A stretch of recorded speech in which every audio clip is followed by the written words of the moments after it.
I think CX management in its own can add some value. It's where you begin to understand the customer.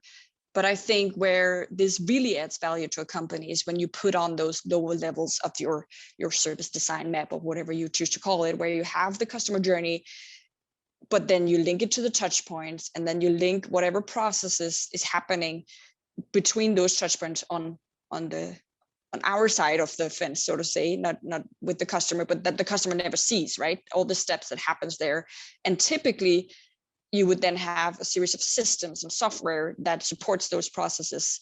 And then underneath that, you have your whole IT architecture landscape, which makes this even more complicated. And that's also, I think, in these kind of transformations, one of the elements that are often forgotten is that when you reorganize on the top, if you then don't change anything in the architecture on the bottom, you just get this weird spaghetti structure architecture where you can't really limit the handovers or the dependencies between each other because of the architecture. So if you do want to do this full-scale enterprise transformation, you actually need a lot of focus on the architectural pieces as well, all the way to the bottom of that service design map, even maybe the infrastructure at the very bottom as well. And this is, again, me talking a lot about software development.